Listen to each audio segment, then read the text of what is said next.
Olá, queridos estudantes! Bem-vindos para a nossa próxima aula. Nossa aula 14.1, dando sequência aí aos nossos estudos da unidade 2 do componente curricular de filosofia. Eu sei que vocês adoram filosofia, o professor Hélio já conquistou vocês na unidade 1, ele trouxe aí muitos temas interessantes, temas importantes para vocês compreenderem, né? Esse componente, que é uma área de conhecimento muito importante para a nossa vida, porque trata das questões humanas, trata do eu, do autoconhecimento, também da vida real e também do universo, né? Então, queridos, esta aula está bastante interessante porque vamos falar da democracia. Vamos direto para a tela? Vamos rápido, porque eu preciso usar esse tempo aí para trazer tudo que eu tenho, né, tudo que eu preparei, que nós preparamos para vocês. Eu sou a professora Lidiana da Cruz, já estou aí desde há mais de 9 anos trabalhando aqui na mediação, também sou professora de arte. Então, queridos, esse tema, o nascimento da democracia ateniense. Ah, professora, mas a senhora vai falar da democracia aí, lá nesse período tão distante. Mas é isso mesmo, vocês precisam saber onde nasceu a democracia e o que é, né? Vamos refletir também sobre o que é a democracia na atualidade. Muito bem, vamos falar então, aula 14.1, desses três temas, né? A democracia, peraí, deixa eu voltar aqui e pegar aqui a canetinha. Vamos falar sobre a democracia como forma de governo e liberdade do povo, o debate na ágora, democracia direta, e o espaço público e privado. São 3 temas, mas, de novo, vou iniciar com esses 2 pensadores aqui. Eu não estou lembrada se é a escultura de Sócrates, né? E essa outra escultura aqui, com essas interrogações, porque eu sempre inicio fazendo uma pergunta, né? Sobre o tema. Então, para que serve a democracia? É uma pergunta importante, né? Para que serve a democracia? O que é a democracia? Nós vivemos num país democrático, agora acredito que é o período que mais estamos falando sobre democracia. Vocês têm acompanhado, estudante aí, os jornais, né? Na verdade, aí nas redes sociais, o que vem sendo discutido no país, estamos falando muito sobre democracia. Não é verdade? O que é a democracia? Você já parou para pensar? Faz sentido para você que nós precisamos de uma democracia? Então vamos lá, vamos partir desde lá do período clássico, né? Lá dos gregos, 350 anos ali antes de Cristo, os pensadores já tinham essas convicções da importância de um Estado democrático, né? A democracia é para o bem do povo. Então vamos para a tela e vamos até o final dessa aula trazer aí respostas sobre para que serve a democracia, na verdade, né? O que é a democracia e para que serve? Serve para que tenhamos os nossos direitos respeitados, nossos direitos adquiridos conforme as legislações e também os direitos humanos, né? Porque para uma democracia o mais importante é o quê? O humano, as pessoas, eu, você, a natureza, os animais. Então, a democracia é para todos.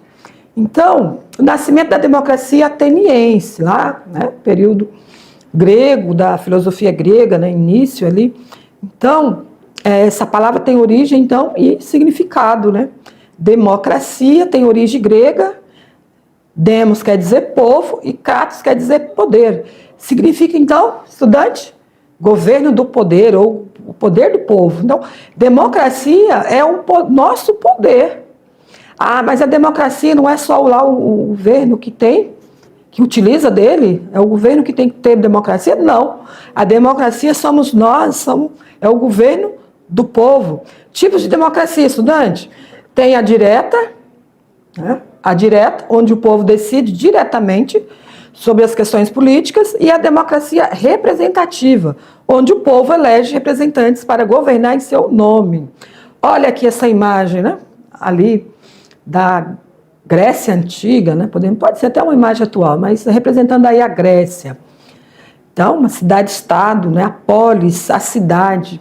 Para vivermos em sociedade, nós precisamos ter, então, um tipo de democracia.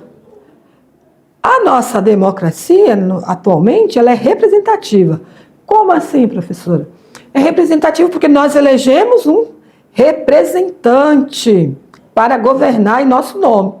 Ao decorrer da aula, eu vou falando mais sobre isso. Vamos buscar aqui no contexto histórico, ó, a democracia como forma de governo, liberdade do povo. A filosofia pré-socrática, antes de Sócrates, lá por volta do século VI, né? Século IV, V, século V, 6, na verdade, 5, 6. Antes de Cristo, estava centrada, então, no problema cosmológico. O que você quer dizer com isso, professora? Vamos falar uma linguagem mais simples? Os primeiros filósofos, que é pré-socrático, antes de Sócrates, né? Que a filosofia se divide em período pré-socrático, socrático e helenístico, né? 3 grandes períodos aí do início da filosofia grega. Então, esses primeiros filósofos se preocupavam, então, com a explicar a realidade das coisas, do mundo, por meio da cosmologia, podemos dizer assim, que era a busca da arqué, que na filosofia pré-socrática significa tentativa de identificar o princípio fundamental, que é a origem de todas as coisas e do universo. Certo? Até aqui vocês entenderam? Então, antes, qual era a preocupação dos filósofos? Explicar a origem de todas as coisas e do universo. E o olhar humano era um olhar para fora de si, para os céus e para a imensidão do mundo. Está aqui destacado em azul.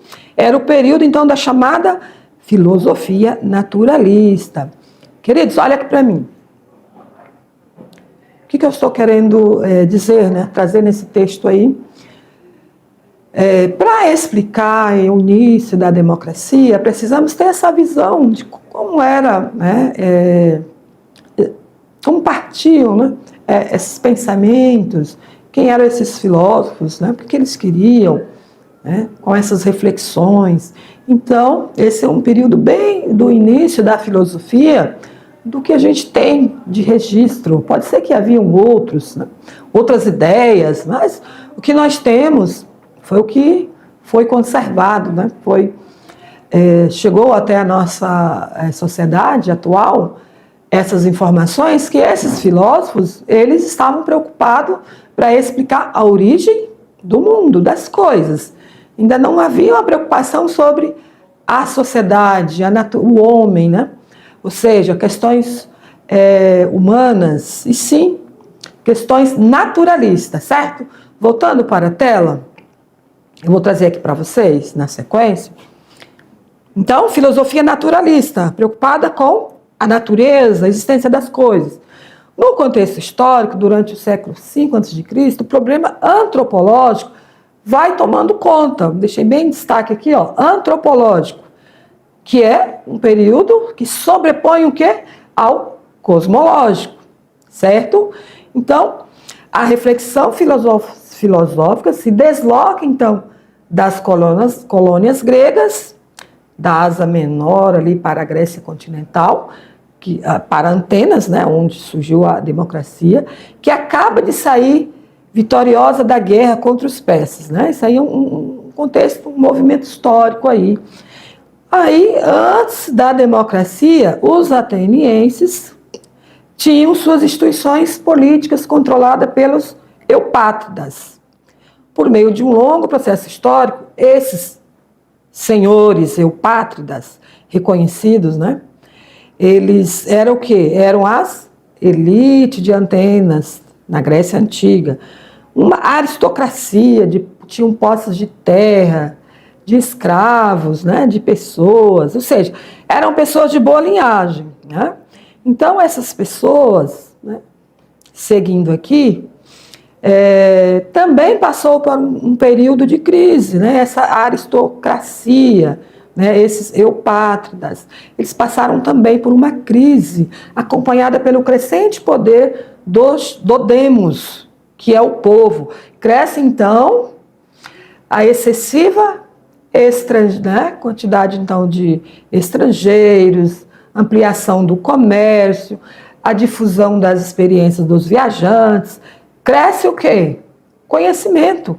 Então, a partir de 510 a.C., que eu falo sempre, geralmente, 350, 500 anos antes de Cristo, mas a partir de 510, Atenas, né, uma cidade muito importante lá na Grécia, passa pela grande reforma democratizantes de Clístenes, que foi, quem é Clístenes, professor? Quem é cidadão? Foi um político e legislador ateniense da antiguidade. É considerado, então, o pai, né, da democracia ateniense. Pais, né? Está ali no plural, mas pai da democracia ateniense. E sua importância histórica deve-se às reformas políticas que implantou na cidade-estado. Muito bem. Clístenes, está aqui um busto, né? Uma escultura aqui, uma estátua, né? Só da parte do rosto de Clístenes. Ele implantou reformas políticas em Atenas, com o objetivo de estabelecer, então, a democracia na cidade. Assim, então, surgiu a democracia ateniense, que foi aprimorada por outros importantes legisladores, como, por exemplo, Péricles. Na verdade, isso aqui é a escultura, né? A imagem de Péricles. Né? Nesse período aí, eles não faziam imagens fotográficas, podemos dizer assim, né? Imagens por meio de pinturas, sim, esculturas. Os gregos eram especialistas nas esculturas. Então, a palavra democracia é de origem grega e significa governo do povo. Pronto, isso é importante vocês entenderem. Democracia, governo do povo. Quem governa? Todos os cidadãos, né? Todos os cidadãos. Eles elaboram, então, teoricamente, esse conceito e implantam o regime democrático na polis. Polis significa a cidade. A democracia foi, então, uma invenção de quem? Não esqueça que foi invenção dos gregos, da antiguidade. Muito bem, queridos. Ainda continuamos aqui com textos conceituais muito importantes, por isso que eu foco muito aqui, explicar, né, destacar para vocês aqui sobre o que nós estamos falando, que o mais importante aqui é vocês aprenderem, não é a professora aparecer não, tá? Às vezes eu fico escondidinho aqui porque eu preciso focar com vocês. Então, queridos, estejam aí com o caderno, fazendo anotações, fazendo aí mapa mental, vai fazendo anotações aí dos tópicos importantes, né? Democracia, origem da democracia, anota lá, pelos gregos, né? Democracia ateniense, polis, cidade, né? Período pré-socráticos, antes de Sócrates, né? São os filósofos naturalistas. Então, são palavras-chave importantes que vai auxiliar você a aprender melhor. Então, vamos lá. Os Clístenes criou duas importantes instituições políticas, lá em Atenas. Foi a Boulé e Eclésia. O que é essas duas palavras diferentes, professora? Esquisitas, né? Tá escrito em grego. Conselho, Boulé, conforme a sua pronúncia aí, conselho de 500 cidadãos, né, que eram sorteados entre todos os cidadãos.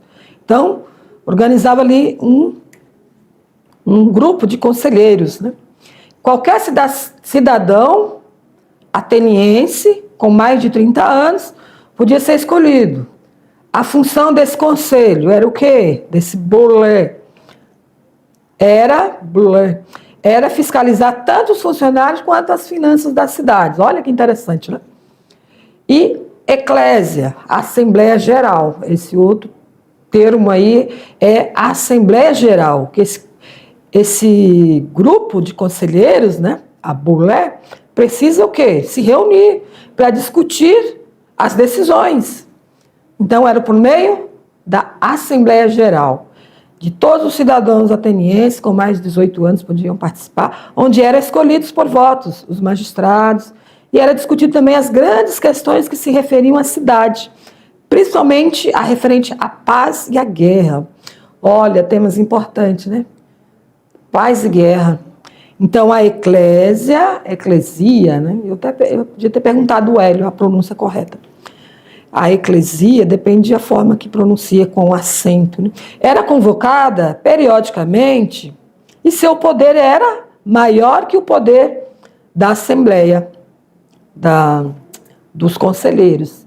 A Assembleia Geral era, as decisões tomadas na Assembleia Geral era mais importante do que o Conselho, né, que o poder do Conselho. Então, queridos, um pouquinho aqui para vocês entenderem.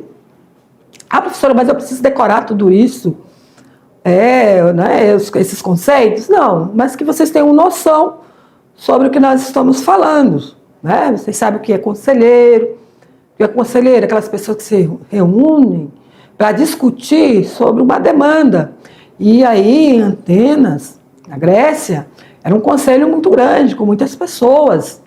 Claro que as cidades não eram gigantescas como hoje. Isso não funciona para nós hoje. Hoje é diferente. Hoje, a democracia representativa é por meio de voto, tem toda uma legislação que controla, tem um órgão, né, específico para isso, que é o poder legislativo, poder eleitoral, né, a justiça eleitoral, que controla, fiscaliza, acompanha, né, todo esses períodos eleitorais. Então, tudo está muito mais organizado, é claro, né? Mas o fato dessas pessoas aí nesse período tão distante, tão peculiar, né? Podemos dizer assim, poderia usar uma palavra aqui perdi a palavra mesmo, tão distante, né, de nós, que podemos dizer que nós estamos aqui agora numa contemporaneidade, com tantas tecnologias, né, tantas ferramentas, temos dificuldade até de fazer, né, escolher aí um representante, na verdade, quanto mais nesse período, né, mas eles foram ali felizes, né, por dar início aí à democracia. Voltando aqui para os slides, queridos, vamos então, queridos, façam anotações, tá? Para que vocês não esqueçam aí desses conceitos, pelo menos palavras que traz aí o que é, né? Então, é importante ressaltar duas grandes diferenças em relação às democracias modernas e contemporâneas. Na democracia ateniense, nem todos são cidadãos, certo?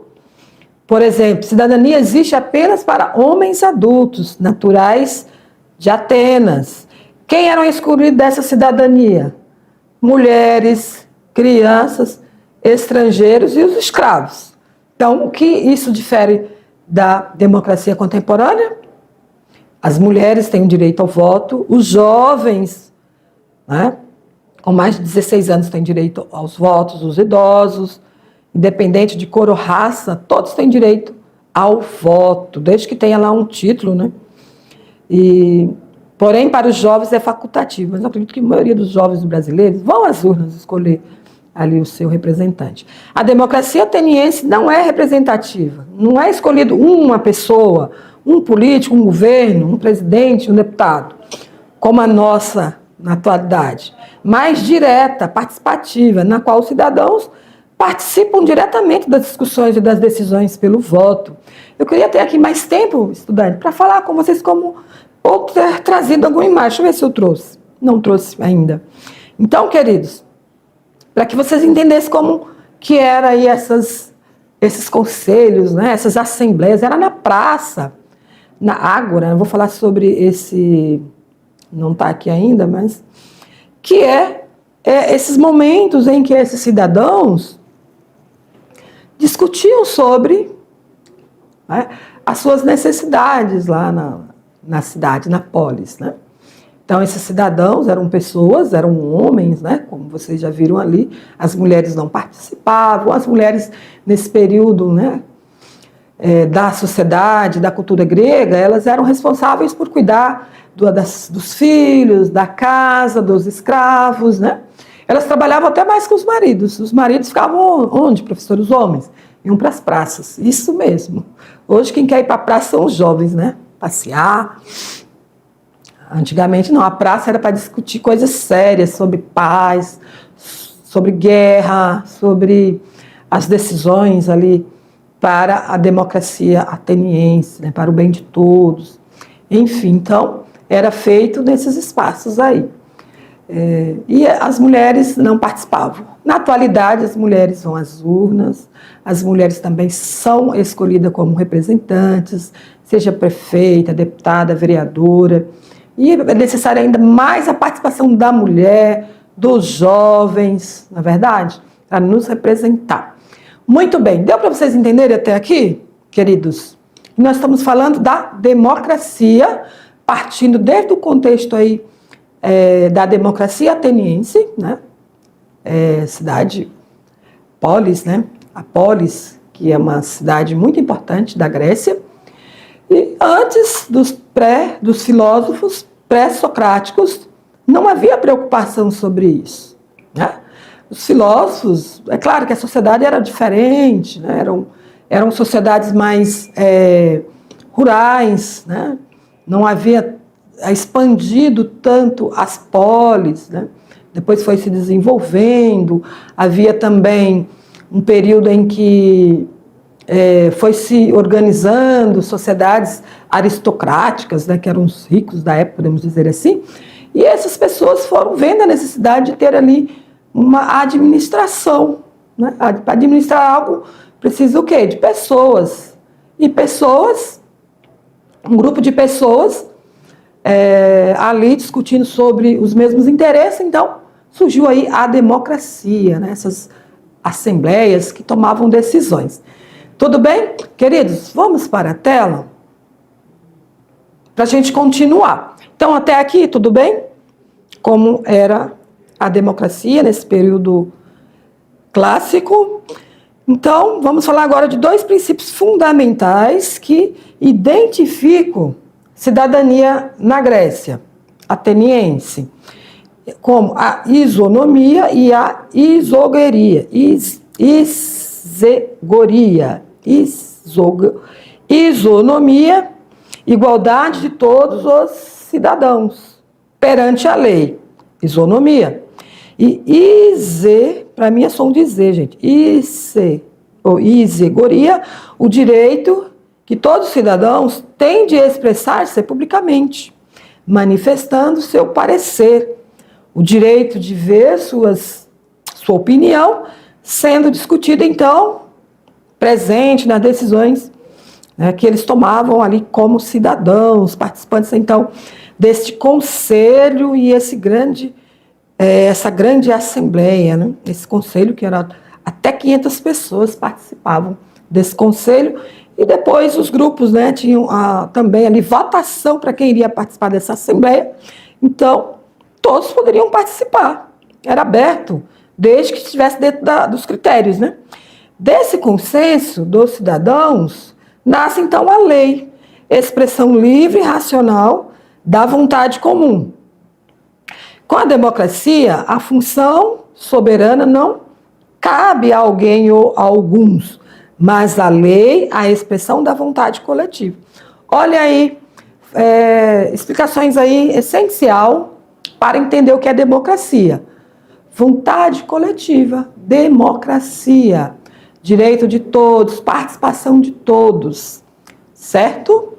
E essa democracia é para o bem de todos, não só de alguns, né? A democracia na contemporaneidade, estudante, é o governo trabalhar para o povo.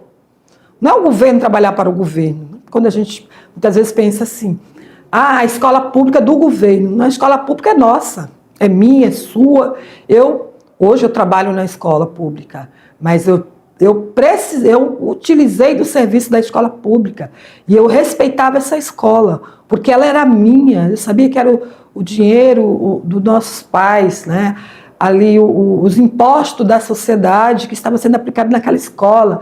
Então eu zelava por aquela escola, eu respeitava aqueles trabalhadores naquela escola, porque aquilo que é público e que nós temos acesso é um direito democrático, porém precisa saber utilizar, respeitar, porque é um bem público.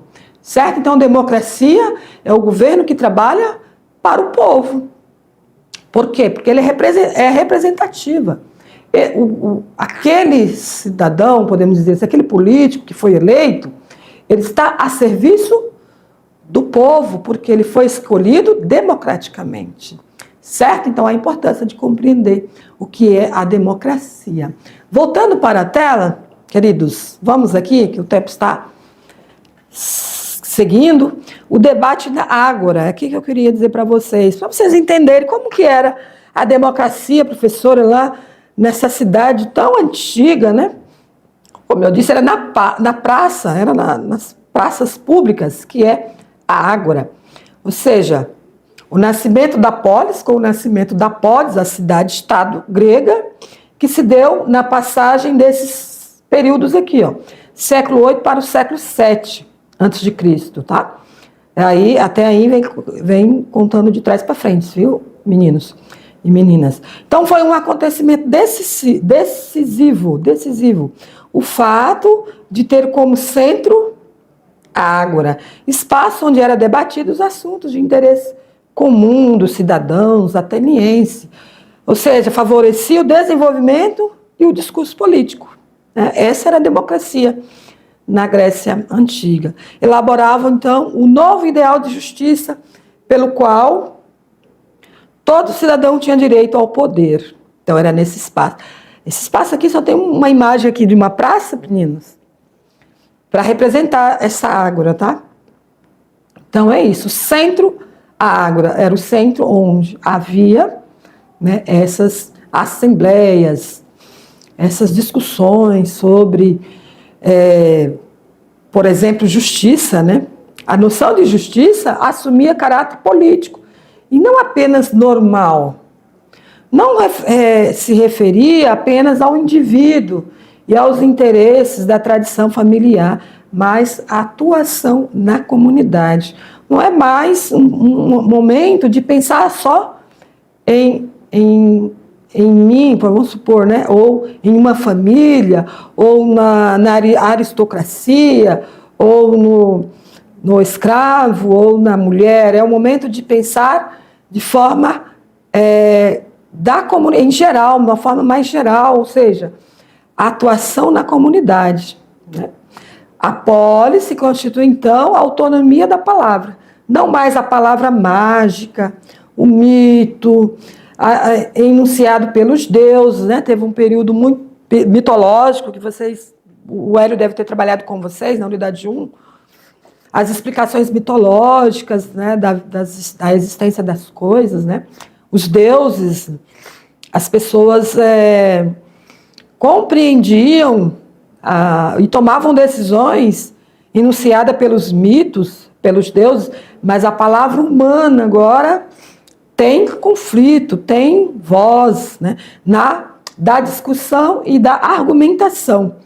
Expressar-se por meio do debate é o quê? Fez nascer o quê? A política, que permite ao indivíduo tecer, né, podemos dizer, escolher seu destino em praça pública. Aqui uma imagem retratando aí, né, a Grécia com as suas colunas aí grandiosas, né? Então, da instauração da ordem humana surgiu o cidadão da polis. Interessante, né, queridos, que acredito que vocês estão conseguindo fazer esse acompanhamento, né, esse mapa mental do nascimento da democracia. Eu sei que às vezes eu falo um pouquinho rápido, é necessário, porque o nosso tempo é curto. Tem muitas informações, mas que vocês consigam captar o que é mais importante. Nosso tema hoje, democracia ateniense até o período contemporâneo. Claro que não vamos aprofundar muito, mas ainda teremos segundo, terceiro ano, então vai dar continuidade a esses assuntos. Tudo bem? Muito bem, deixa eu ver aqui o próximo slide, para ver se já vamos entrar no próximo tema. Sim, vamos falar do espaço público e privado.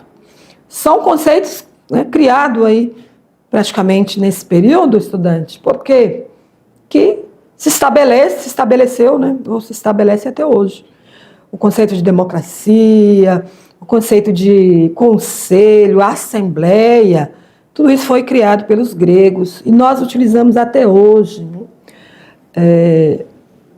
Muitos desses conceitos, da política, a política criada aí nesse período foi muito importante também para as outras sociedades, né? Para as sociedades que vieram depois. Vamos falar sobre o espaço público. O espaço público grego era a esfera comum na vida política da polis, que normalmente acontecia na ágora, espaço público no qual as pessoas exerciam a democracia através do diálogo no debate, certo? Olha aí outra palavra muito atual, diálogo, debate, certo? Os cidadãos, né? Conceito de cidadão. Você é cidadão? Você se reconhece como cidadão? Estudante, professor? Né? Por que você é um cidadão brasileiro? Porque você nasceu aqui neste país e tem registro, né? Você, ao nascer, você já é registrado e já passa a ser, então, um cidadão com direitos e deveres também, né? Participa, então, da vida política da polis, na medida em que superam necessidades básicas da vida privada. Então, todo cidadão participava, então, da vida política da polis. É claro, exceto que mulheres, exceto crianças e escravos, né? Era um período escravista, podemos dizer assim. Então, o conceito de praça, nesse período, era o quê? Ágora. E família, já havia, então, a família.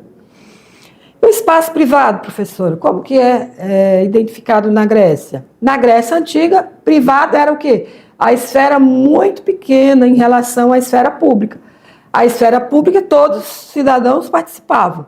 E se referia o quê? A casa, né, da família e daquilo que é próprio ao homem. Então, espaço privado, família. Espaço público, a todos os cidadãos, né? Toda a assembleia. Naquela época existia, então, igualdade na esfera privada. Quem era o líder da família? Comandava. E os demais membros do clã? Era o pai, né? O homem. Cumpriu, então, todas as suas determinações. O homem mandava. A esfera privada era praticamente inexistente, pois no âmbito do oikos existia um poder soberano e irrestrito do chefe da família. Então, o líder da família comandava e os demais membros do clã cumpriam todas as suas determinações dentro daquele grupo, né? Não era uma família pequena como a nossa. Claro que num período da família, o pai era o que mandava. Então, seguindo aqui, já vou entrar em próximo tópico. Então é isso, estudante, a esfera privada era praticamente inexistente. Essa privada que nós entendemos hoje, né?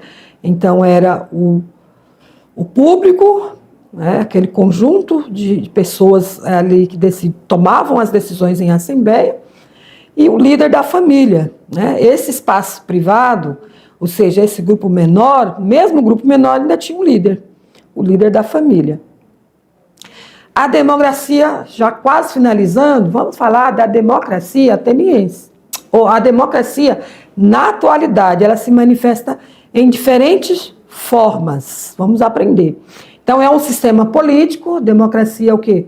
Um sistema político onde o poder é exercido pelo representante escolhido ou eleito, né? A participação cidadã, a liberdade de expressão e reunião, a igualdade perante a lei e a proteção dos direitos humanos. Como ela se manifesta? Democracia representativa, que é um representante eleito pelo voto. E a democracia participativa, forma de participação, como consultas públicas, referendos, orçamento participativo e outros conselhos comunitários, que existem até hoje, viu, gente? Estamos falando da democracia na atualidade. Atitude democrática. Então, as democracias, elas buscam garantir que todos tenham voz e vez na tomada de decisões políticas. A democracia participativa, a palavra já está dizendo, né? Participativa, é um grupo que participa. ali, né, daquele conselho, daquela consulta pública, daquele conselho comunitário, enfim. Atitudes, que seria então, professor, atitudes democráticas? Refere à forma como um indivíduo se comporta na sociedade, envolvendo o quê? O respeito pelos direitos. Todos nós temos que ter atitudes democráticas, que é o respeito pelos direitos e liberdades individuais. A minha liberdade termina quando começa a do outro. A participação ativa na vida política e a valorização também das ideias, né, e das opiniões, da liberdade. E o que a filosofia tem a ver com isso, né? O que a filosofia tem a ver com a democracia na atualidade? Estudantes, tem tudo a ver, porque é a capacidade de reflexão crítica e análise conceitual que nós podemos fazer, não é verdade? A filosofia a gente traz aí desde dos primórdios, né? Então, ela desempenha então, um papel fundamental na compreensão e no aprimoramento da democracia na atualidade, fornecendo ferramentas para a formação de cidadãos mais conscientes, engajados, para a construção de uma sociedade mais justas e democráticas, tá? Então a filosofia tem tudo a ver com a democracia na atualidade, e foram os gregos que criaram a democracia. Eu trouxe para vocês aqui um decolando para o futuro. Ah, professora, a gente vai fazer uma atividade dentro da aula? Sim, eu trouxe para a gente refletir um pouquinho sobre os temas que nós tratamos, né? Vamos fazer aí uma questão do Enem, lá de 2020? Vamos lá. Eu vou ler para vocês. Vocês podem fazer com mais calma depois, tá? Olha, os impactos ambientais das usinas hidrelétricas são motivo de polêmica nas discussões sobre o desenvolvimento sustentável, embora usualmente relacionado ao conceito de energia limpa, né? Usinas hidrelétricas são as usinas utilizadas pelo movimento das águas, são vistas como energia limpa, ou associada à ideia de sustentabilidade. Essas usinas podem causar também problemas ambientais. Destaca-se as proliferação de determinadas espécies aquáticas em relação a outras, ocasionam então a perda de diversidade das comunidades de peixes, né, do local, certo? Qual é a pergunta? Em um primeiro momento, as mudanças na composição dessas comunidades, né, onde é instalada uma hidrelétrica, devem ser... Vamos direto à resposta, porque o nosso tempo é curto. As alterações nos habitats causados pelas construções das barragens, ou seja, as hidrelétricas, mesmo sendo uma energia autossustentável, certo? Elas também causam impactos. No caso aqui, das comunidades, estudante, vai o quê? Alterar os habitats dessas comunidades, causada pelas construções das barragens. As pessoas precisam mudar desses locais, certo? Devido, então, a essas construções. Então, é preciso dar valor também a essas perdas, né, de identidade, das tradições dessas famílias. Tudo isso tem que ser considerado, respeitado e organizado, né, de forma muito respeitosa, e os direitos dessas pessoas, né, nesses locais, certo? Então, a resposta correta é a letra B. Depois vocês leem aí essa análise, certo? Essas são as nossas referências. Então, queridos, vamos finalizar nossa aula. Muito bem? Obrigado pela atenção. Espero que vocês tenham gostado desses temas, né? Dos 2 temas que já trouxemos aqui nessas 2 aulas. E vamos continuar então, tá bom? Aguardo vocês. Até lá.